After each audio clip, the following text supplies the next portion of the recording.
بسم اللہ الرحمن الرحیم۔ حضور صلی اللہ علیہ وسلم کا شاہ روم قیصر کے نام مکتوب گرامی۔ حضرت دحیہ کلبی رضی اللہ تعالی عنہ فرماتے ہیں کہ مجھے حضور صلی اللہ علیہ وسلم نے خط دے کر قیصر کے پاس بھیجا۔ میں نے قیصر کے پاس پہنچ کر اسے حضور صلی اللہ علیہ وسلم کا خط دیا۔ اس کے پاس اس کا بھتیجا بیٹھا ہوا تھا جس کا رنگ سرخ اور آنکھیں نیلی اور بال بالکل سیدھے تھے۔ جب اس نے حضور صلی اللہ علیہ وسلم کا خط پڑھا تو اس میں یہ مضمون تھا: محمد رسول اللہ کی جانب سے روم والے ہرقل کے نام۔ حضرت دحیہ رضی اللہ عنہ فرماتے ہیں اتنا پڑھ کر اس کا بھتیجا زور سے غرایا اور گرج کر کہا کہ یہ خط آج ہرگز نہیں پڑھا جائے گا۔ قیصر نے پوچھا کیوں؟ اس نے کہا اس وجہ سے، ایک تو اس نے خط اپنے نام سے شروع کیا اور دوسری یہ کہ آپ کو روم والا لکھا ہے، شاہ روم نہیں لکھا۔ قیصر نے کہا نہیں، تمہیں یہ خط ضرور پڑھنا پڑے گا۔ جب اس نے سارا خط پڑھ کر سنا دیا اور تمام درباری قیصر کے پاس سے چلے گئے تو قیصر نے مجھے اپنے پاس بلایا جو پادری مدار المہام اور خاص مشیر تھا، اسے پیغام بھیج کر بلایا۔ لوگوں نے بھی اس پادری کو ساری باتیں بتائیں اور قیصر نے بھی بتائیں اور اسے حضور صلی اللہ علیہ وسلم کا خط پڑھنے کے لیے دیا۔ تو اس پادری نے قیصر سے کہا یہ تو وہی شخص ہیں جن کا ہم انتظار کر رہے تھے اور جن کی ہم کو حضرت عیسیٰ علیہ السلام نے بشارت دی تھی۔ قیصر نے پادری سے کہا میرے بارے میں آپ کا کیا حکم ہے؟ پادری نے جواب دیا میں تو ان کی تصدیق کروں گا اور ان کا اتباع کروں گا۔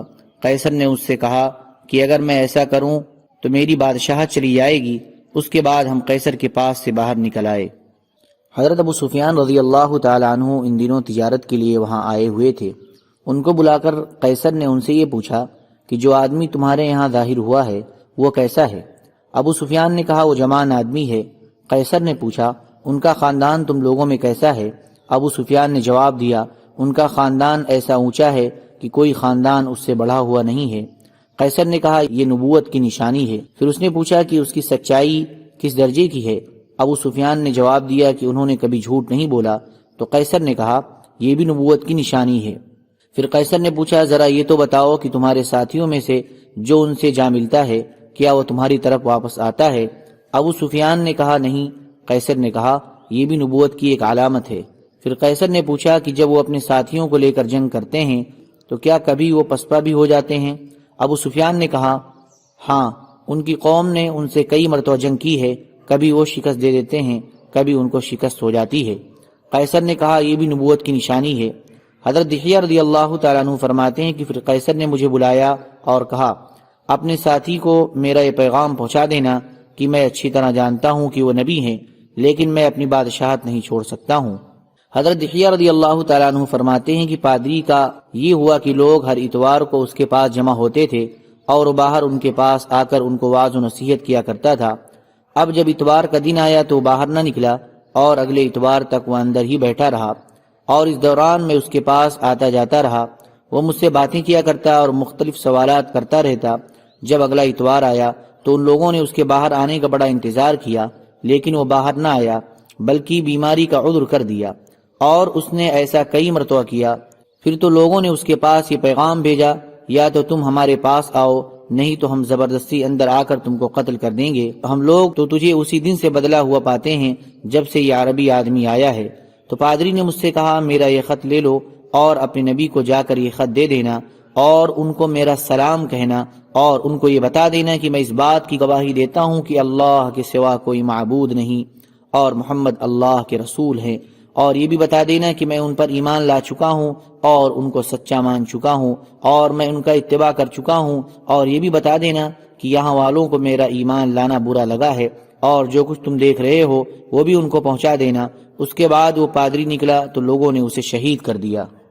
حضرت سعید بن ابی راشد فرماتے ہیں کہ قبیلہ تنوخ کے جس آدمی کو ہرقل نے اپنا قاصد بنا کر حضور صلی اللہ علیہ وسلم کی خدمت میں بھیجا تھا، میں نے اس آدمی کو حمص میں دیکھا۔ وہ میرا پڑوسی تھا، بہت بوڑھا، مرنے کے قریب پہنچ چکا تھا۔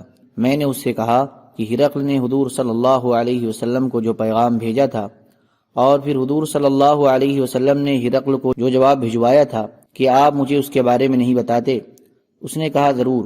حضور صلی اللہ علیہ وسلم تبوک تشریف لائے ہوئے تھے اور آپ نے دحیہ کلبی کو ہرقل کے پاس بھیجا۔ جب حضور صلی اللہ علیہ وسلم کا خط ہرقل کو ملا تو اس نے روم کے چھوٹے بڑے تمام پادریوں کو بلایا اور ان کو اپنے دربار میں جمع کر کے سب دروازے بند کروا دیے، اور اس نے کہا کہ یہ آدمی یعنی حضور صلی اللہ علیہ وسلم وہاں آ پہنچا ہے جہاں تم دیکھ رہے ہو، یعنی تبوک میں، اور اس نے مجھے خط بھیجا ہے جس میں اس نے مجھے 3 باتوں کی دعوت دی ہے، یا تو میں اس کے دین کا اتباع کر لوں، یا ہم اسے جزیہ ادا کریں اور یہ ملک اور زمین ہمارے پاس رہے، یا ہم اسے جنگ کے لیے تیار ہو جائیں۔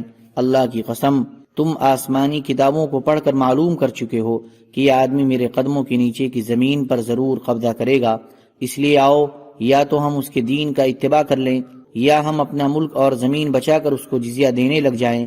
یہ سن کر وہ سب بیک آواز غرائے اور اپنے آپے سے باہر ہو کر اپنی ٹوپیاں اتار پھینکی اور کہنے لگے کہ ہمیں اس بات کی دعوت دیتے ہو کہ ہم نصرانیت کو چھوڑ دیں یا ہم اس اعرابی کے غلام بن جائیں جو حجاز سے آیا ہے۔